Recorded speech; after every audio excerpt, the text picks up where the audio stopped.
My name is Chris Sashinelli. I get to build, buy, and sell simple profit businesses every single day. And today we want to talk about the concept of a community capital fund that we'd like to build and introduce for the members of the Bootstrapper community. The goal of this fund is to support our simple mission, right? For the past decade or so, we've been building, buying, and selling simple profitable businesses. And one of the key observations we've made is that access to capital and support in our market is not necessarily the most flexible, the most affordable, and it's always not necessarily the most reasonable or enjoyable experience for a profit-led business owner, right? So when you're building a business, if you're not, necessarily raising tons and tons of venture capital, if you really, at the end of the day, are relying on the cash flow or the profitability, the profit in your pocket to be able to do things like make payroll, pay your bills, and then also cover the costs of your family and your life, right? Life is a real thing. It could be very difficult and challenging at times.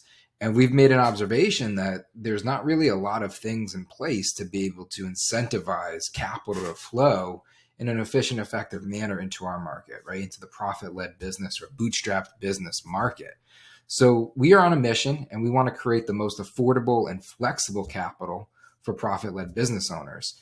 And when we talk about this, what we're really looking at is why, why care and why do this, right? So traditional options in terms of, how you can raise money or get capital for your business to operate. You can either sell equity. There's really two, right? So it breaks down to either equity or debt at the end of the day. So you could either sell equity in your business, which is kind of what, when we think of a startup and we think about fundraising and we think about going and raising venture, like I was talking about earlier, that's what we're thinking about when we're selling equity. But also small businesses will sell equity, maybe friends and family, things of that nature.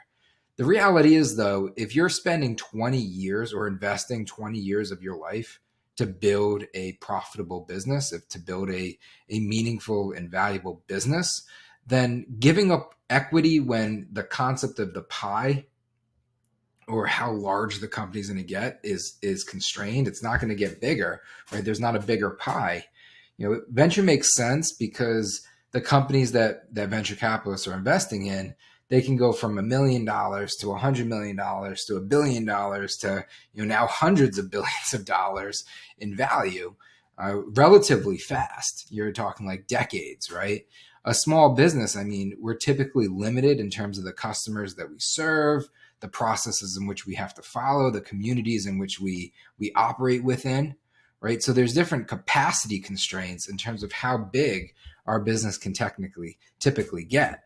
So it's very expensive for a small business owner to give up equity because the pie is not really getting bigger, right? On the opposite side of the coin, always look at the other side of the table. For investors looking to invest inside of a business, we actively invest, equity into a small business isn't really necessarily super attractive because, again, it's not necessarily, going to be a massive pie over time. It's fairly constrained and it's really long in terms of hold periods, which means that there's less access to liquidity or the ability to get money back. So from an investor's perspective and from a business owner's perspective, equity is not super appealing of an option. Now, asterisk, there's always a deal to get done, and there are ways to do equity deals within the small business market with friends and families and things of that nature. But you have to have the right relationships at the right time, within the right business, communicate appropriately to be able to really make those work out for the long run. The other option is debt, right? So if you can't do equity, which most small businesses aren't in a situation to be able to do equity for the right reasons, then they're left with debt. And most of the capital into our market is flowing through from debt access. And within the traditional debt markets, because the way markets get made, right, there's capital coming. So there's two sides of the supply and demand curve. Markets get made in a certain way. And the way that it just works out and shakes out with small business, because ultimately small business is pretty risky of an investment, right? You aren't necessarily backing a person, even though there typically are guarantees tied to it. You're not necessarily backing a person like you are, let's say, with like a mortgage, for example. And you're not necessarily backing something with hard assets like real estate, with a house, with a mortgage, for example.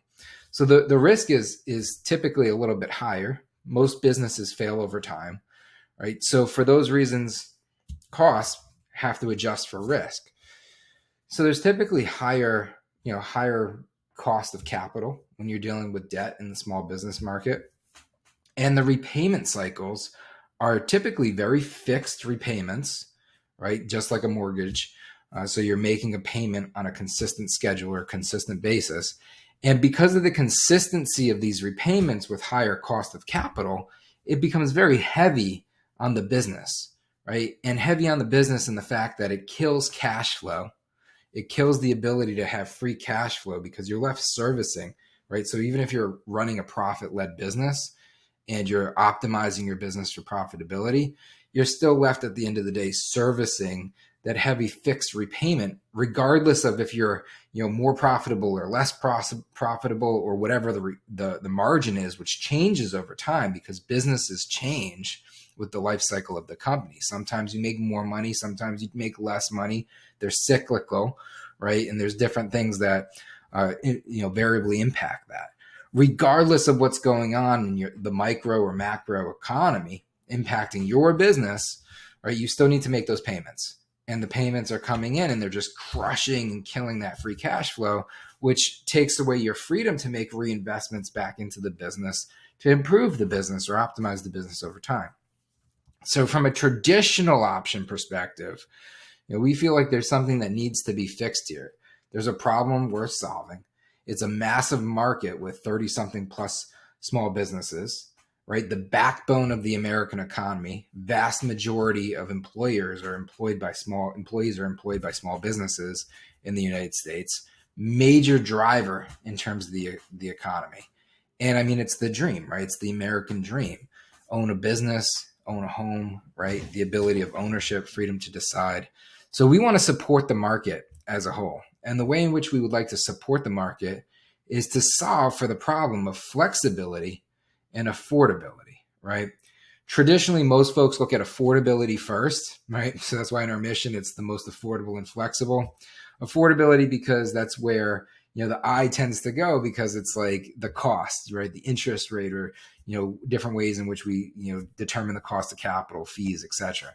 I want to start with flexibility first because it's like you have price and then you have terms, right? I think that flexibility is perhaps even more important than affordability because with flexibility comes freedom to be able to pay back over time, right? It creates less structure or less stress on the structure of the system.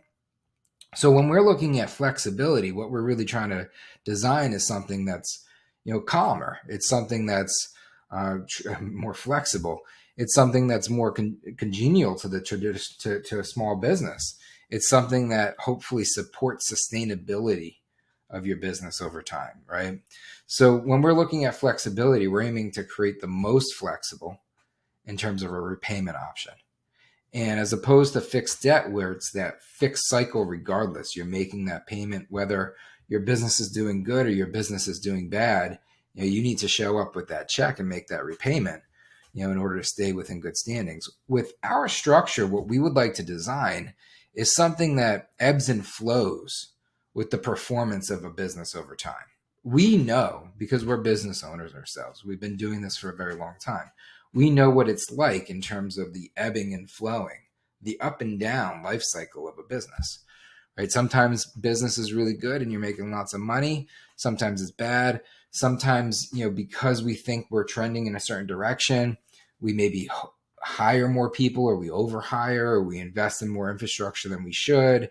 And then we're taking on more operational expenses and it crushes our cash flow. And then things go down again, and now we're left underwater. Like, we get that life is a real thing, especially as a small business owner. So what we tried to do is design a capital structure that ebbs and flows. It goes up and down with the performance of your business. And then we just align into a variable percentage that we know your business can afford, right? So we'll look at every business that we are looking to do a deal with, and we'll say, based off of the profitability and the margins within this business, what can this company afford to pay back on a fixed variable basis? Meaning it will always be a certain percent, but that percentage fluctuates with the performance of your business. So as your business generates more revenue, it fluctuates variably up. As it goes down, it fluctuates down. So you're never left holding the bag as the business owner. You never have to make a payment when you can't. That's the thing about flexibility. When you can't, you don't, and you shouldn't, right? So it creates that freedom to evolve over time. In terms of affordability, which is where most business owners, the eye typically goes first, which, for good reason. Affordability is simple in concept, extremely difficult in terms of execution, because the markets get made, right? And there's a market, there's a risk in terms of applying capital or allocating capital to a business owners. And there's so many business owners and there's so many variables with small business. And with small business, the key word is small.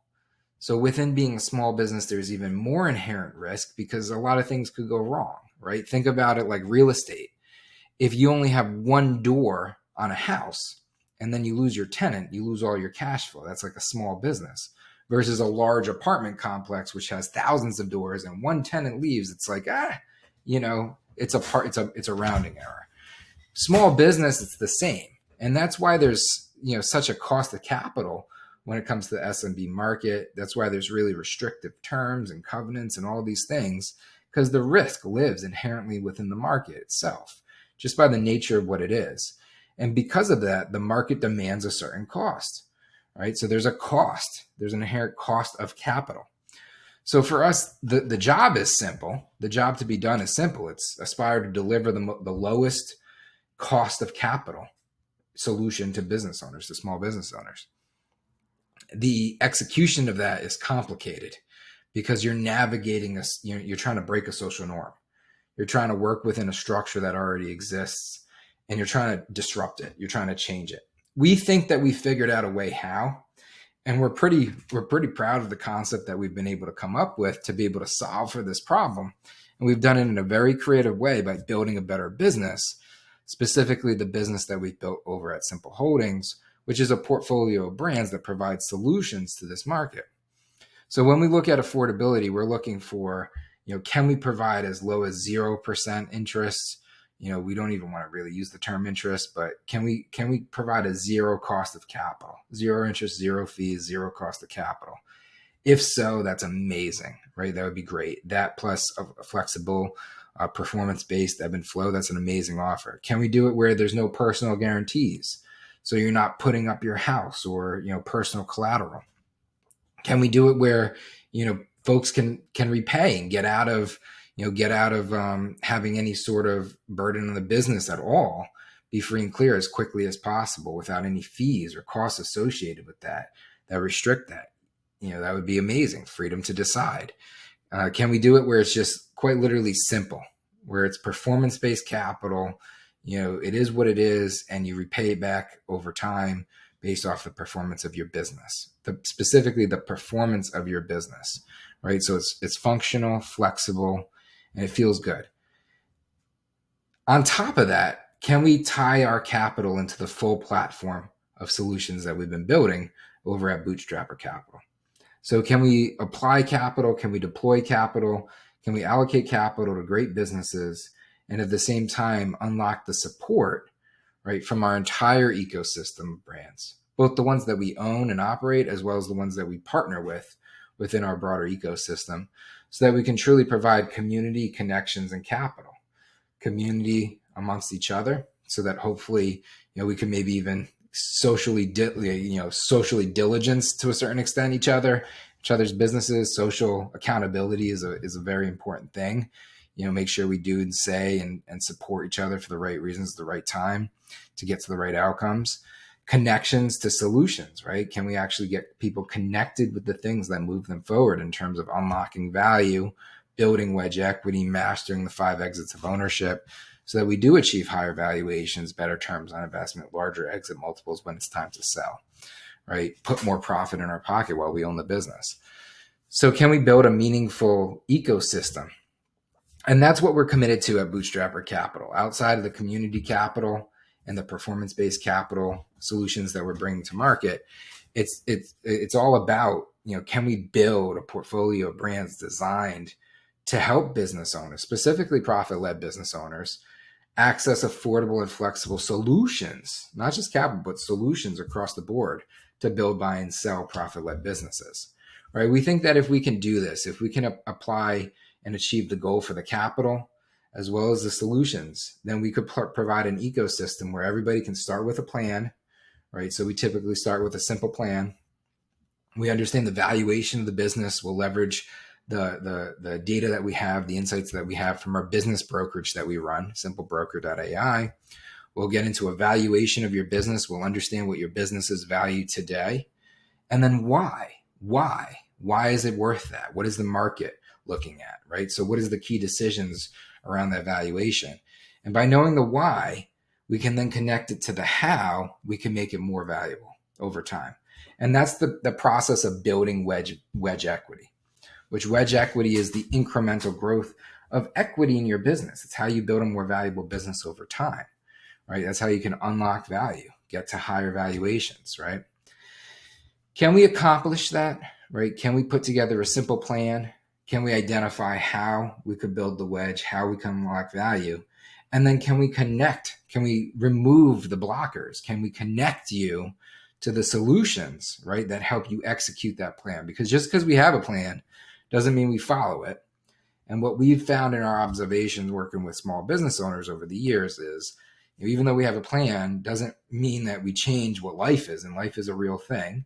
And we all don't have 80 hours in a day. We have 24, and we're typically working like 6 to 8 productively, sometimes more, sometimes 12, right? But we only have so much time. Time is a real resource that's constrained. It's a true constraint.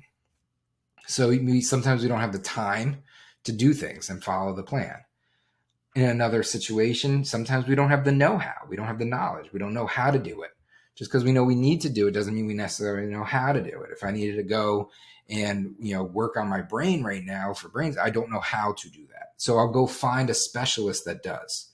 So one of the things we want to accomplish through this ecosystem is create a plan, a pragmatic plan based off an approach fundamentally built in, what evaluation of the business is and the key drivers as to why, to then systematically identify how to unlock value, to then provide the solutions or connections to solutions that can specialize in executing the plan, to then providing the capital, because typically if we can provide the solutions, the next potential excuse or constraint that comes up is I can't necessarily afford to make that investment right now.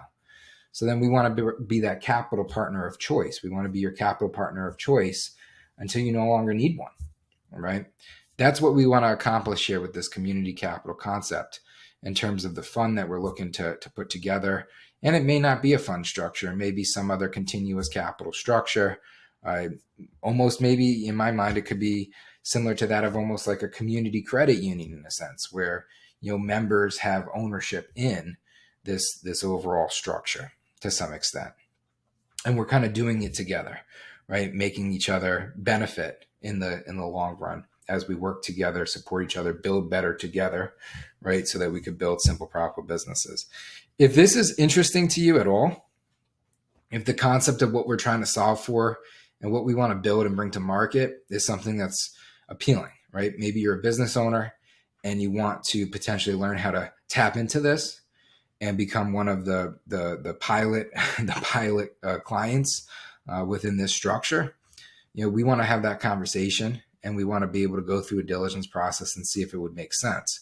If you're on the other side of the table and you're looking to allocate capital someplace and you believe in what we're doing here, and you do believe that a small business is the backbone of America, you do believe that they're underserved currently, you do believe that there's just natural problems within the market that have generated this reason why it's an underserved market, and you want to disrupt that and you want to change something, right? If you want to be a part of this change, if you want to be able to better support this ecosystem, then reach out, because we're actively looking for partners on all levels, whether it's partners into the capital stack or solutions partners into the ecosystem.